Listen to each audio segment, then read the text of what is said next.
Science 10. So in this video, we're going to be looking at the formation of ionic and molecular compounds.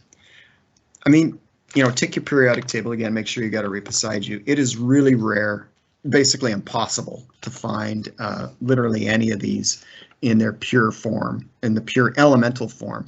They're going to have reacted with something, oxygen, water. They're going to create a new compound, right? When two or more different elements get together, you get a new compound. And that's really what this video is about how compounds are formed. It's all about the valence.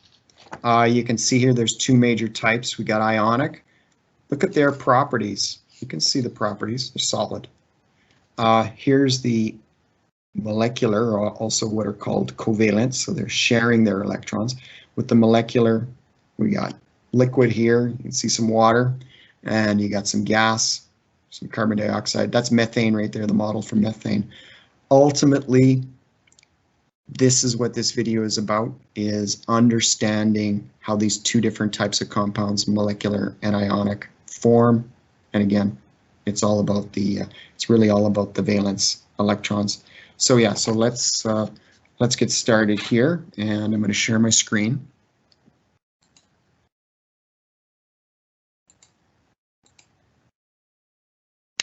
All right, so this is where you should be. We're just finishing off our video here on types of compounds. Then you'll be able to do the chemistry chapter 1 assignment, the chapter 1 review assignment, and that's all preparing you for the quiz. So this is over the next 3 days.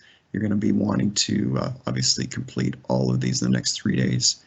Here we are in a textbook, page 30. We'll have the readings. This plan here isn't fully updated, but once you start the course, it'll tell you which pages in our readings you need to be doing. But yeah, get your notebooks, have your periodic table, and let's begin. Kind of a little bit of an overview of this video. So we're going to look at the formation of compounds. We want to know how ionic compounds form. Well, you got some ionic compounds right here. So describe for yourself what you see here. Take a look at the properties. You can see properties, physical properties you can see. What do you see in front of you?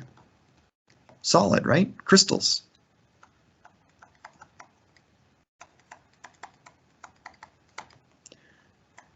Take a look at these molecular compounds.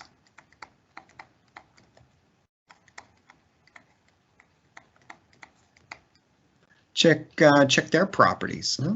Kind of solid, liquid, kind of liquid, basically gas. One that's not on here. Glass, silicon dioxide. So molecular compounds, some of them are solid, some of them are liquid, some of them are gas. So they're kind of all over the map. Ionic are very definite ionic compounds. Here's a summary of, again, it's all about those valence electrons. And your ionic, it's a metal giving electrons combining with a non-metal. Now the metal, when it gives away its electrons, it's going to become an ion, and we call that a cation. That's a positive ion.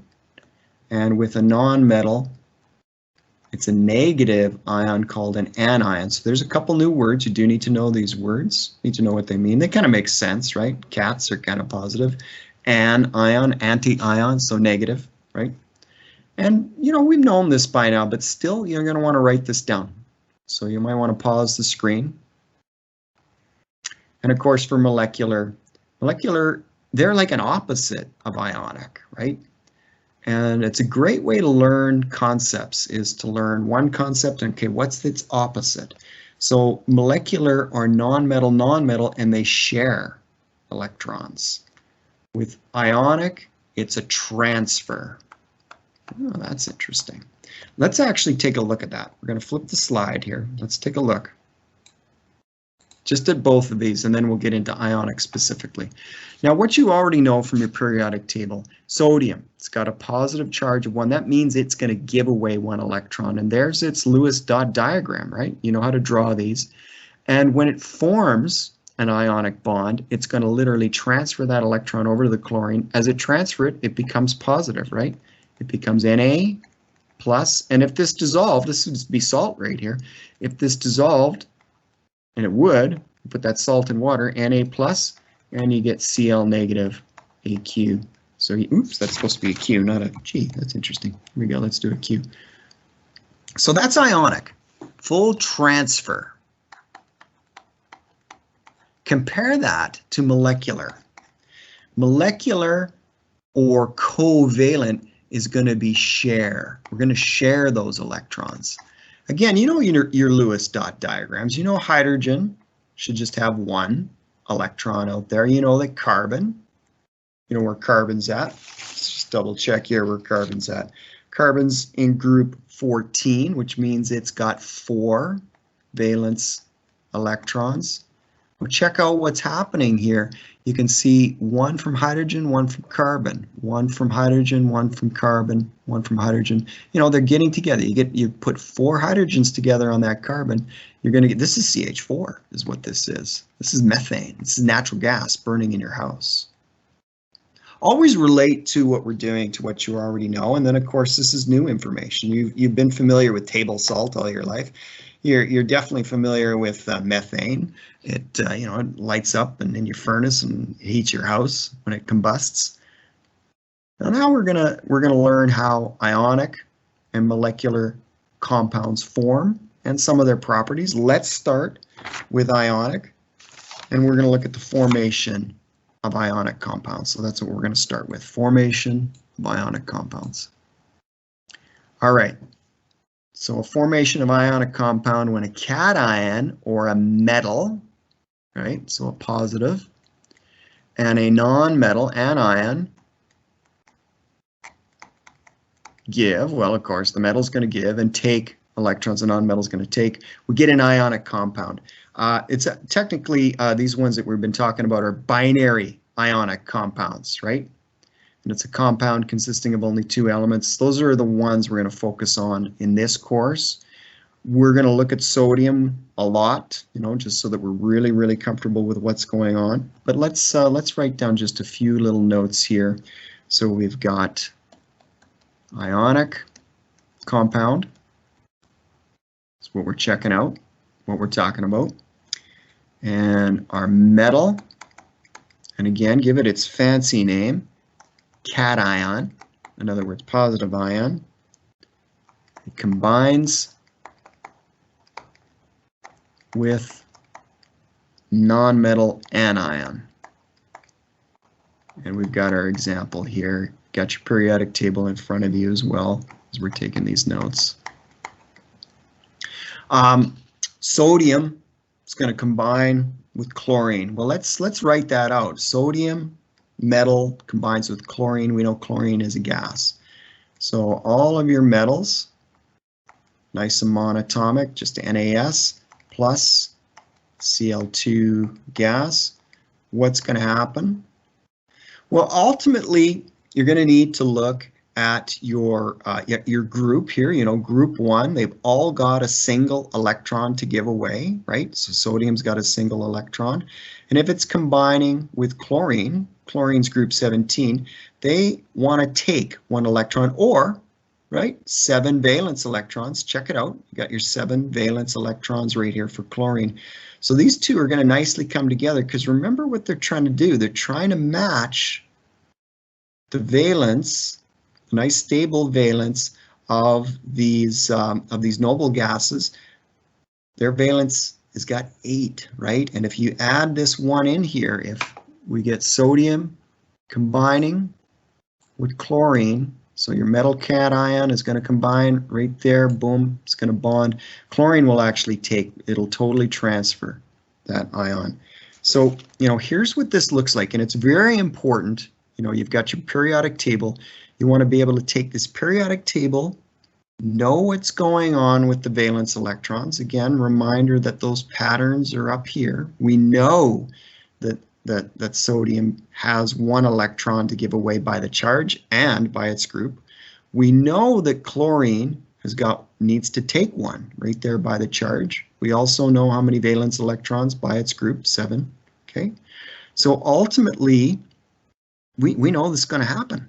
We know that sodium and chlorine gas, this reaction is going to happen. It's actually going to be extremely violent. Once it happens, that salt can dissolve in water and release the ions. It's not going to release sodium metal. If it did, there'd be an explosion. It's not going to release chlorine gas. That would be super deadly. So you want to take this, if you like, abstract periodic table and make sure you've got a picture in your mind of what's going on, right? Sodium, chlorine gas. We're going to make salt. You know what salt is. But let's make the model of the atom, right? Let's go back a little bit and make a model of a sodium atom. So with me, looking at your periodic table, find sodium, number 11. Let's go and, well, might as well put how many protons, right? It's number 11, so it's got 11 protons. We've got to add up to its mass there, which we'd round to 23. So therefore, there'd be 12 neutrons. Let's draw a circle. There's our nucleus. Let's do our electrons. 2 electrons. We got to have 11 in total, but 2 go there, 8 go here. So far, it's nice and stable. Oh, only 1 electron out here. That is unstable. Let's draw a model for chlorine. We'll spread these out a little bit. So Cl. And again, check it on a periodic table. Good old number 17, right? It's in group 17 and it's element 17. You'll notice that. So it's got 17 protons. It's got to add up to 35 for a mass. Again, we round that down. Again, I'm counting on you looking on your periodic table right now. If you don't have your periodic table, press pause so you can see where I'm getting these numbers, right? You need to be really comfortable with what's happening right now. Okay, let's get our electrons. Not one electron, silly goose. There's going to be 2 electron here in our first orbit. There's always 2. 8 if we've got them. We definitely do. We got 17 electrons to deal with and 7 out here. Oh, okay. It's not fully stable, right? Not fully stable. Remember your noble gases.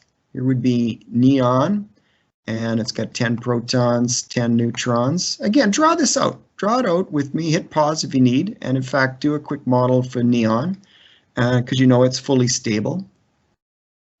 2 electrons, 8 electrons. That's a nice model of the of the neon atom. Okay, and its valence is perfectly stable. Let's do argon, right? Argon is number 18, so 18 protons, and check out its molar mass. Rounds to 40, right? So 18 plus 22 neutrons. That'll give us our nice mass of 40. Again, the mass is in the nucleus, but what we want to focus on are these valence electrons. We know argon is fully stable. 288. 288. Call 288 for stability. That's how the electrons are arranged.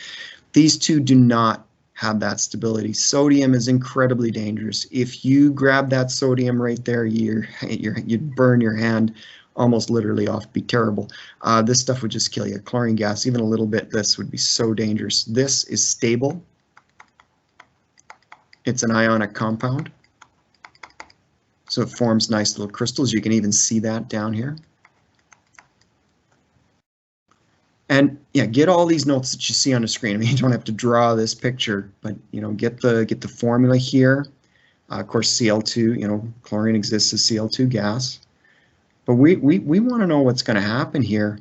It's all about this valence electron, this one right here, and the fact this valence here it doesn't quite have the right number. Well, neither of them do. The sodium's going to transfer it over. All right. So let's just draw the Lewis dot diagram. Right there, okay? Draw a Lewis dot diagram for chlorine. Cl, just the valence electrons. Got 7 of them. 1, 2, 3, 4. And this is how we draw them. We arrange them in kind of pairs like this. 3, 4, 1, 2, 3, 4, 5, 6, 7. Oh, yeah, not quite the 8, right? Let's do a Lewis dot diagram for neon. Let's do a Lewis dot diagram for argon. What we're showing here is that neon has its proper number of electrons in its valence, in its outer shell. It's not reactive. See, all the places are filled up. Neon can't react. It's got 8. Again, focusing on the valence for argon here, it's got 8 as well. So it is also stable. There's no place for electrons to come in or go away. They're just all nice and stable. So, you know, what's going to happen here if we take this one electron right here and we move it over? Well, 1 plus 7, right? You're going to get 8 right there. Oh, that's why they come together. That's why now it becomes nice and stable. I'm going to move it down here. These are going to form a bond. Sodium gave 1 electron over to chlorine, and so it lost its valence, but now its valence is here. Look, this 2,8 matches neon. So sodium is matching neon. Look at chlorine, 288, matching argon. Doesn't mean that it becomes neon or argon, but it does mean it becomes stable. Neon and argon already are stable. They don't react. Hey, we're stable. That's literally what they're saying. Well, now we are too. We are stable as well. Sorry, little messy there, but you get the point. We're stable as well. And if you like with the Lewis dot diagram, the valence electron, the 1, boom, goes there. Now that chlorine has that electron.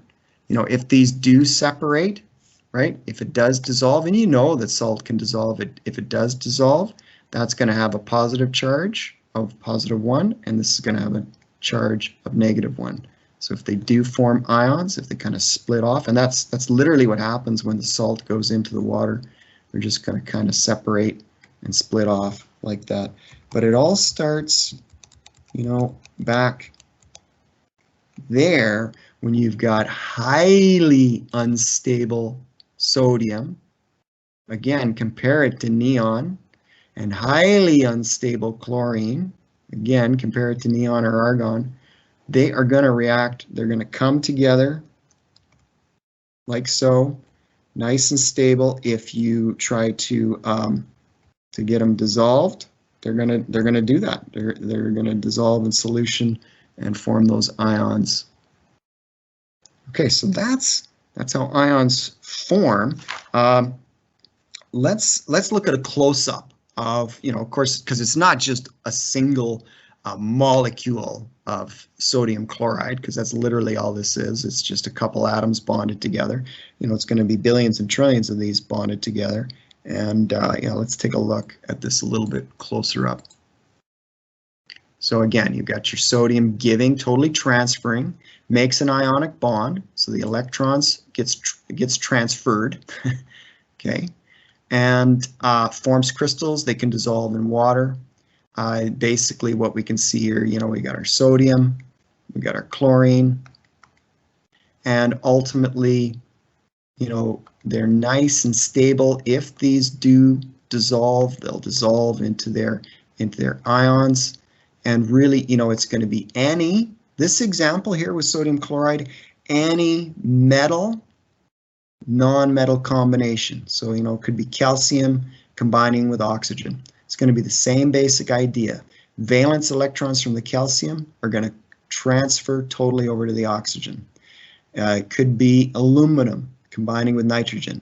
Well, aluminum electrons, valence electrons, are going to transfer over to the nitrogen. Actually, that's a good example because look at the charge. Aluminum, 3+, means it's got 3 electrons to give. Nitrogen, 3-, means it can take 3. Those two would just fit together in a nice 1-to-1 ratio. All right, so you know, it's worth drawing this out again. I know you've got it in your notes, but it's worth drawing this out. Let's take a Lewis dot diagram of sodium. Okay, do a Lewis dot, and remember it's just a valence electron. Do a Lewis dot diagram of chlorine. Again, look where chlorine is at. Look at its group. Check it out on your periodic table. What group is it? 17, so therefore it's got 7 valence electrons, not quite the 8 that it needs. Okay. And that electron will transfer. So draw that out. It forms an ionic compound. They're all like this, all ionic compounds. NaCl, nice and bonded. They're all solid. They're all stable. Relatively, you can still get them going in a reaction, but actually salt is incredibly, incredibly stable. So ionic compounds are all solid. And yeah, again, say it again, stable. Oh yeah, most can dissolve in water. Salt especially can dissolve really easily in water. To form ions.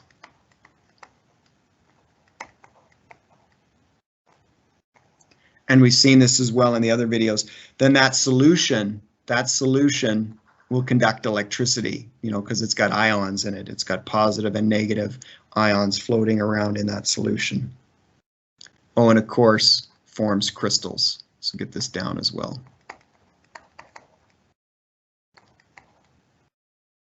All right, let's look at molecular.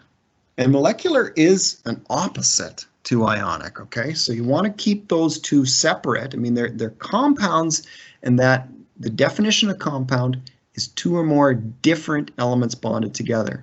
But then from that concept of compound, we got our two major types, which are very different, right? Ionic, which we've just looked at, and now let's look at molecular. So let me pull that slide up.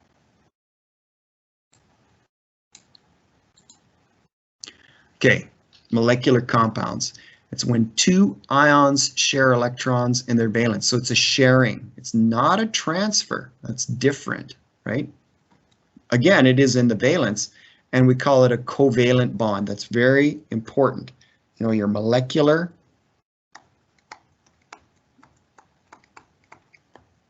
/ covalent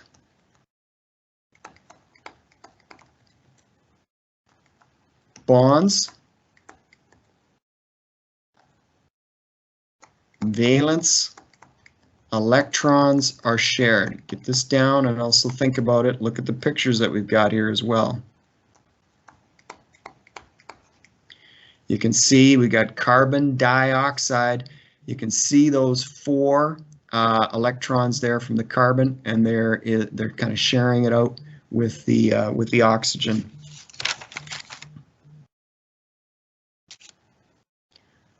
And you can see here what happens with chlorine. Chlorine also basically just shares its electrons. Yeah, molecular compounds. They form covalent bonds, covalence, and we should try to spell that. Yeah, I know it looks like I did. Correct. And the valence electrons are shared. Now, these bonds can happen in compounds, right? So CO2 is a compound, right? Because remember the definition of compound, two or more different elements. Water as well is a molecular or covalent compound, but it can also happen in molecules, right? Of atoms, right? So in atoms, when two or more atoms, so Cl2 gas, oh yeah, because that's not a compound, right? But it's still going to be a molecular bond, a covalent bond, sharing. O2 gas, also H2 gas. So this is still that same kind of bond where those valence electrons are being shared, and you can see that in the picture here. Some of the properties of molecular compounds. Now you saw what the bond is, right? You can see in the pictures here how those electrons are being shared. And again, it's just the valence electrons, and you know how to do the Lewis dot diagrams, right? So you do know what's going on here. You got the hydrogen with its one electron, hydrogen with its one electron, oxygen only has 6. Look at that. Now it's a nice 8 arrangement of 8, also called an octet. So it's a nice octet, or the octet rule. But yeah, with your molecular compounds,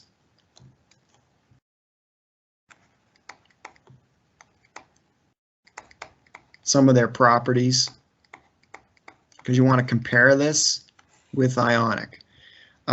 First of all, well, I mean, just look at some of the examples. Gas, liquid. Here's another one, silicon dioxide. It's a solid, that's glass. A reminder that it's going to be a non-metal bonded to a non-metal. You know, definitely, you got to be writing this down too with me here, right? Because you want to start to internalize this, and if you have to pause the video, pause it. Remind yourself, you know, the non-metal, the bond, what kind of bond? Oh yeah, they're sharing. They're sharing electrons, not transferring. It's different. And it gives them different properties: solid, liquid, gas, kind of all over the planet. They do not dissolve in solution. Interesting. Or at least easily. Carbon dioxide can dissolve a little bit, actually. And it'll form carbonic acid, which is kind of cool. But yeah, in general, do not dissolve in water. They do not form ions. Well, they're not ionic. Oh, that's interesting.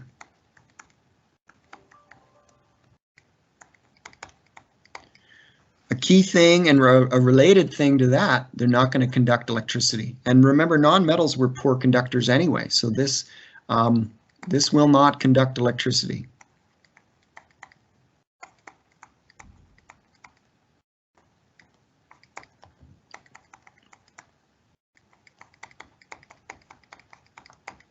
Cool, right? Yeah, those are the two major things. Okay, so again, this video was about formation of compounds. Again, it's all about the valence electrons. And we looked at two major types of compounds: ionic, molecular, and the types of bonds that they share.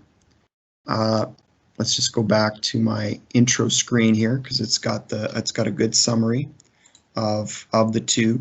Again, covalent or molecular. So a couple examples: carbon dioxide, water. Molecular. So those are the moleculars. And ionic. And you know, they form solid, form crystals, totally transfer their electrons. Again, it's all about the valence. All right, Science 10, you're ready for the final Chapter 1 assignments, and complete both of those, and then it's time for the first quiz for chemistry. Okay, take care.